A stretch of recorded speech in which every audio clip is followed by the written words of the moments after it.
Le requin mako, espèce pouvant aller jusqu'à 74 km/h, quasiment la même vitesse que le périphérique parisien. 7 plus 4 correspond exactement à 11, comme le nombre de lettres dans requin mako, plus l'espace bien sûr. Requin est aussi l'anagramme de Ruquin, Quinquin étant une boutique se situant à Paris, à 3,25 km de la Seine. Quinquin qui est quasiment le même mot que caca, à quelques lettres près. Et 3,25 qui correspond à la latitude et longitude de ce point précis sur Google Maps, qui se situe où ?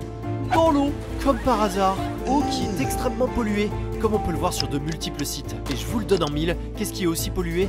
La Seine, dans laquelle on trouve quoi?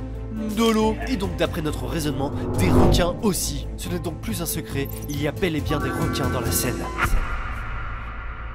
Et il faut faire gaffe avec l'eau, hein. Faut surtout pas la boire. Pourquoi? Parce que c'est pollué? Non, parce que l'eau bue, ça explose. C'est un jeu de mots.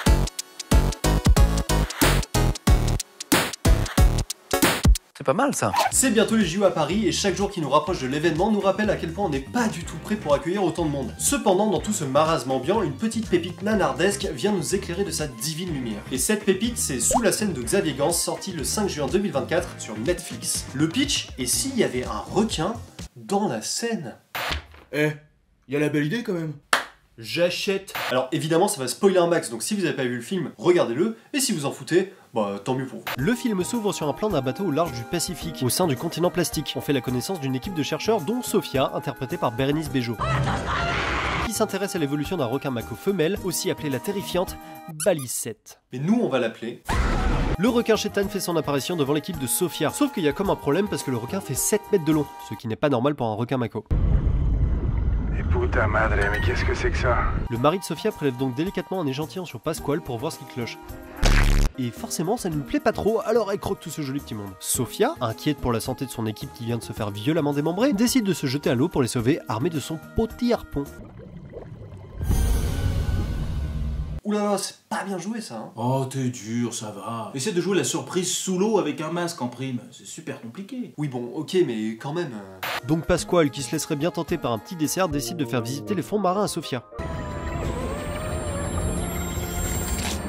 Trigger warning, ça peut être un peu choquant. C'est pas avant les trigger warnings? Trigger warning, ça pouvait être un peu choquant. Elle arrive finalement à se libérer de son étreinte et remonte à la surface au ralenti pour faire apparaître le titre du film, Sous la Seine. L'histoire qui nous intéresse se déroule 3 ans après la boucherie du Pacifique Nord. Et malgré le titre si évocateur, nous ne sommes pas à Cricbeuf-sur-Seine ou Côte-Bec-en-Caux, mais bien à Paris, comme l'indique cette tour Eiffel juste là. La police est en train d'investir les berges de Seine après que 2 jeunes délinquants éco-responsables aient repêché une trottinette toute neuve et un obus de la Seconde Guerre mondiale. Ah bah tiens, qu'est-ce que j'avais dit là tout à l'heure?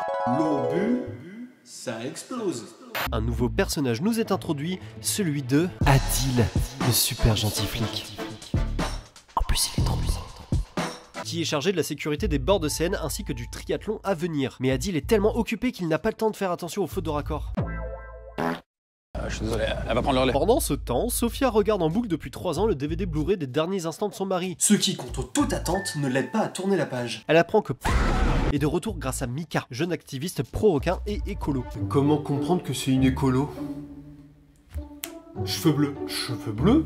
Mon con. Mika l'emmène dans son super QG d'écolo avec des gifs de requins projetés en boucle sur les murs, histoire de pas oublier pourquoi ils sont tous là. Et si Mika sait où se trouve, c'est grâce à la super hackeuse du groupe qui a pu localiser la balise. Bon d'accord, les lignes de code tout ça j'ai, mais comment qu'on va comprendre que c'est une hackeuse? Oh putain, je sais. Yata. Prends-moi sur cette table.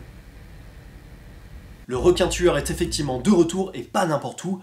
À Paris. À Paris? À Paris. Mais qu'est-ce qu'ils font à Paris? Bon, c'est quand même la plus belle ville du monde. Mais Sophia, elle, refuse d'y croire. Alors les 2 écolos vont faire une plongée au dernier point de localisation connu du requin, et stupeur, elle ne voit rien du tout. Parce que Sous la Seine, c'est carrément dégueulasse et c'est plein de merde. Bon, je suis un peu de mauvaise foi, elle voit quand même une ombre en forme de requin. Elle se fait finalement arrêter par Adil. Il fait respecter la loi. Qui l'emmène au commissariat. Sur le chemin, il s'arrête pour parler aux SDF et leur donner des livres et des couvertures. Mais les sommes quand même de dégager pour laisser place libre au triathlon. Ça reste quand même un flic.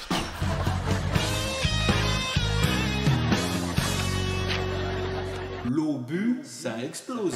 Après un interrogatoire musclé, Café. Micah avoue qu'il y a un requin sous la Seine. Et comme c'est très peu probable comme pitch de film, Adil n'y croit pas non plus. Mais patatras! Le lendemain, le corps à moitié mangé du SDF est retrouvé par la police. Tiens, se dit Adil, est-ce qu'il y aurait pas comme un requin dans la Seine? Il monte donc une équipe pour aller casser du sushi et le tout sans savoir où il se trouve. Bon, je suis pas un spécialiste, mais la Seine, c'est grand quand même. À moins de mitrailler l'eau au pif sur un Zodiac toute l'après-midi, je vois pas trop comment ils peuvent faire. Lieutenant ou pas, ça sert à rien ce que vous êtes en train de faire. Avec mon tracker, je peux facilement localiser sa balise et on pourrait l'identifier depuis les quais. Non mais attends, là c'est pas bien joué, arrête. Oh t'abuses, c'est pas facile de jouer sur les berges de Seine en plein jour, faut apprendre son texte par cœur, non, là franchement c'est compliqué. Sophia décide donc d'accompagner les policiers à la pêche au requin avec son tracker qu'elle tire à l'envers. C'est peut-être pour ça qu'ils ont du mal à la trouver d'ailleurs. Malgré tout, les policiers plongent à la rencontre de Pasquale et cherchent dans tous les recoins, et se demandent même si le requin géant n'est pas passé à travers les barreaux de cette petite grille. Pendant que les policiers courent un grave danger, Micah désactive la balise du requin sanguinaire de 7 mètres par peur qu'il lui arrive malheur. Finalement, les policiers prennent la décision de sortir de l'eau parce que la musique commence à s'intensifier, mais surtout parce que... Adil, on a senti une présence. C'était un truc énorme. Quoi? Quelle est cette force qui approche? C'est une force extraordinaire, elle se dirige vers moi. Serait-ce... Pasquale? Et c'est seulement à ce moment-là qu'il décide de vérifier au sonar s'il y aurait pas comme un requin dans la Seine. Et ce qui va suivre va vous choquer, mais oui, il y a bien un requin dans la Seine. Et maintenant la question que tout le monde se pose, pourquoi le vérifier au sonar après que tes potes se soient mis en danger? Il est pas super fut. Adil, ne connaissant pas vraiment l'identité de Sophia, C'est vous? Quoi? La balise, c'est vous? Bah non, moi je suis la scientifique. décide une fois rentré chez lui de faire de plus amples recherches sur sa nouvelle meilleure amie.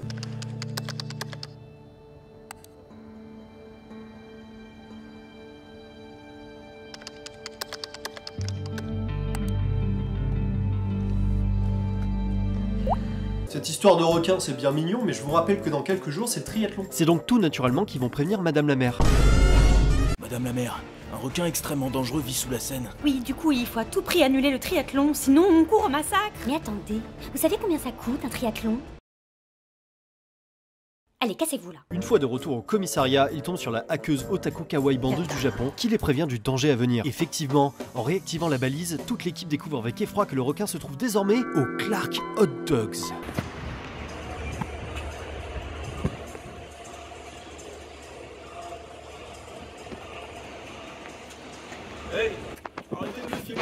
En réalité, le requin s'est réfugié dans les catacombes et Micah, avide d'éco-responsabilité, décide de donner rendez-vous à tous les plus fervents activistes de Paris pour libérer le monstre sanguinaire. Une fois sur place, les policiers essayent d'intervenir pour disperser tout ce petit monde. Mais c'est trop tard, Micah est déjà dans l'eau avec la ferme intention de guider le requin géant vers la liberté. Petite précision, mais elle se baigne dans le réservoir des eaux usées de Paris. Donc non seulement ça doit sentir la vieille poissonnerie, mais aussi le tacos 4 viandes mal digéré. Micah rencontre finalement Pasquale.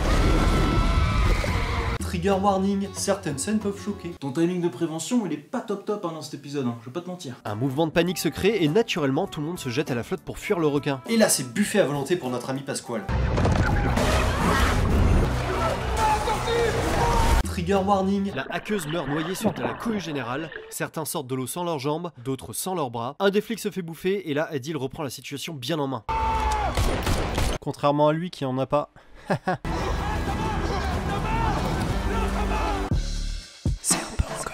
Dans tout ce bordel, il y a quand même une bonne nouvelle, le requin a été tué. Mais pas Pasquale. Mais sa fille, que l'on va appeler... Parce que oui, dans une scène un peu chiante, on apprend que Pasquale est un nouveau genre de requin. Qui peut s'auto-féconder, et cerise sur le gâteau, Dominique, qui est âgée de 2 mois, est déjà enceinte de plein de petites merdouilles qui bougent.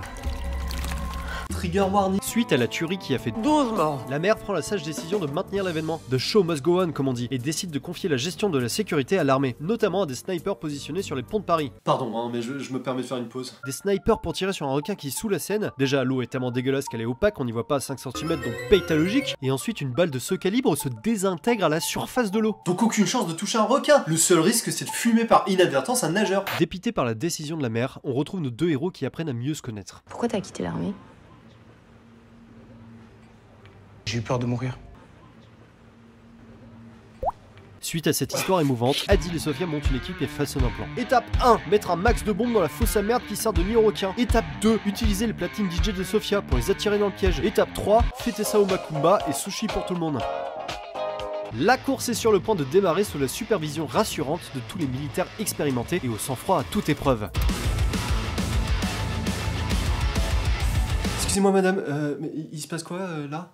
La maire de Paris lance le top départ et les nageurs se jettent à l'eau. Pendant ce temps, Sophia et son équipe ambiancent toute la poisquette de Paris avec ses super platines. Avant d'arriver au nid de Shaitan et de découvrir avec horreur que chez les requins, bah ça s'auto-baisse fort. Les flics mettent en place la bombe et malgré leurs petites lumières rouges qui sont censées repousser les requins, ils se font bouffer. Finalement ça explose quand même grâce au sacrifice de... lui là, je sais pas son prénom mais on t'oubliera jamais. Nos deux petits amoureux se font valdinguer dans tous les sens, ça pète à la surface et dans la panique la policière décide de se casser.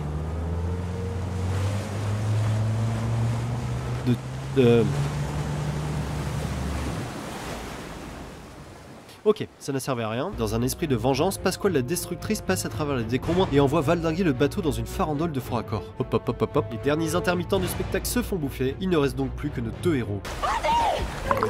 Notre ami le monstre marin, évidemment attiré par les clapotis des triathlètes, se dirige vers eux avec la ferme intention de ne rien laisser dans l'assiette. Après avoir repris leur souffle, Adil et Sophia, surestimant largement leur skill de natation, sautent dans l'eau dans l'espoir de rattraper le requin. Sauf qu'il y a un monstre encore plus dangereux dans l'eau. Un poulpe, qui a du mal à nager parce que visiblement il a oublié ses lunettes.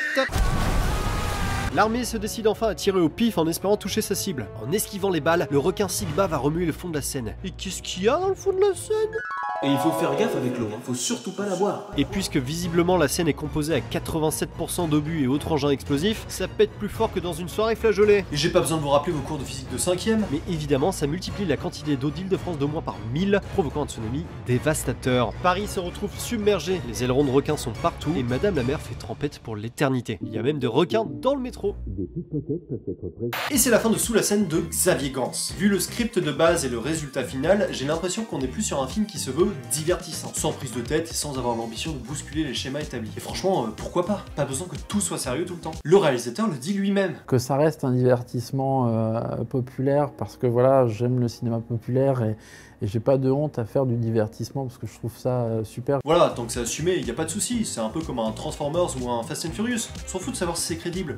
Le tout, c'est de passer un bon moment. Le plus important, c'est qu'on y croit, qu'on se dise que cette histoire qui est improbable, ce pitch qui est improbable, on se pose pas une seconde la question d'un problème de crédibilité. Je me suis dit, bah voilà, je vais le traiter de manière vraiment authentique, premier degré. Ah mais là, ça va pas du tout par contre. Parce que s'il y a bien un souci majeur dans ce film, c'est sa crédibilité. Déjà, le requin qui fait des milliers de kilomètres pour aller à Paris, la seule justification qu'on nous donne, c'est qu'il n'a trouvé que Paris pour faire son petit nid douillet. Alors qu'à Cricbeuf-sur-Seine, c'est super chouette. Regardez cette magnifique salle des fêtes avec ses petits hublots comme dans les aquariums. Mais surtout, on sent que la vraie raison se trouve dans le pitch. Non mais attends, un requin à Paris, dinguerie.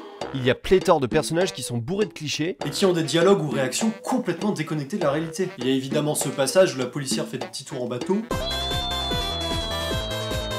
Cette réplique qui n'a pas de sens. Police, vous sortez de l'eau s'il vous plaît. Vous sortez de l'eau tout de suite. Et elle sort comment de l'eau sans bateau? Du con. Cette histoire de balise. Si je coupe la balise, on repère. Je sais même pas si je pourrais la réactiver après. Comment vous l'avez retrouvée? J'ai trouvé un moyen de réactiver sa balise, tout simplement.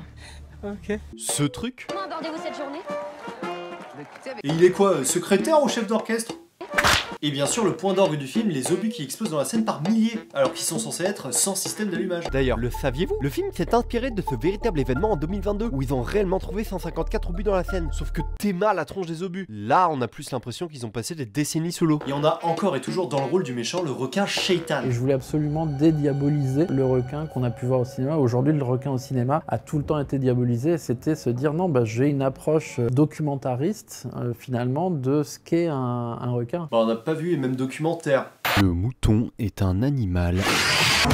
Trigger warning. Le requin est vu comme une victime par le prisme des activistes, mais dès qu'il est montré à l'écran, c'est pour massacrer et manger chaque humain qui croise sur sa route. Évidemment, ce requin qui est représenté encore comme un mangeur d'hommes. On parle d'animaux qui sont quand même relativement timides et craintifs. Il a un acharnement quand même très prononcé aussi. On est très loin de la réalité. Les requins ne se nourrissent pas d'hommes. Et le requin dans Nemo, il est gentil peut-être? Je suis un gentil requin, pas une machine à tuer. D'un point de vue moral, on ne sait vraiment pas ce que veut nous dire le film. Il décrédibilise d'emblée la cause écologique de par sa représentation caricaturale des écolos qui sont turbo débiles. Mais il nous alerte aussi sur la pollution des océans et l'émigration des espèces. Sauf que vu le film, on a plutôt envie de verser directement du samplon 95 dans la Seine pour pas avoir à gérer ces merdes qui puent dans l'eau. Mais il y a quand même du positif dans ce film, certains plans sont vraiment pas dégueux, comme lui ou lui. Et la plupart des effets numériques réalisés par MPC sont assez bluffants. Bon, maintenant le plan de Monsieur Poulpe qui se fait tuer est vraiment dégueulasse. Et le cadrage vu du haut du requin qui attaque est surutilisé et super cheap. Et ça fait basculer le film dans le nanar complet. Cependant, je vous invite à aller voir le making of du film, il est super intéressant et il y a plein de bonnes idées. Ça n'enlève pas le fait que le film soit flingué, mais il faut reconnaître l'énorme effort déployé dans cette production.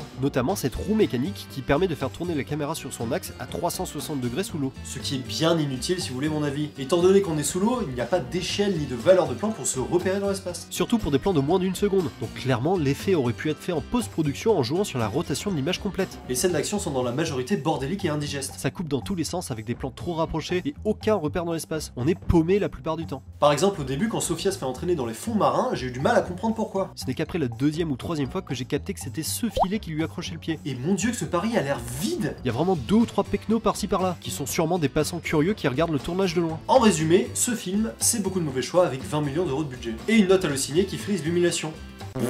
Mais au moins le public ne tarit pas d'éloges sur cette œuvre. Éloges qui sont souvent proches du « c'était tellement nul que c'était génial » et pour moi c'est ça un bon nanar. Alors si vous ne l'avez pas vu, allez le voir. Voilà, c'est la fin de la vidéo, j'espère qu'elle vous a plu. Si c'est le cas, n'hésitez pas à la liker et la partager pour qu'on ait la reconnaissance éternelle de YouTube. Si vous voulez nous soutenir financièrement, n'hésitez pas, il y a les liens Tipeee et Patreon dans la description. Et si vous voulez pas, bon bah écoute, c'est triste. Et surtout n'oubliez pas de mettre un commentaire mais positif uniquement, sinon j'irai me baigner dans la Seine avec le caca.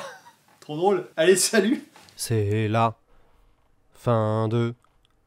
C'est la fin de la vidéo, j'espère qu'elle vous aura plu. Donnez-nous de l'argent sur Patreon pour qu'on continue à faire des vidéos. J'ai pas eu le temps de faire un générique plus compliqué que ça.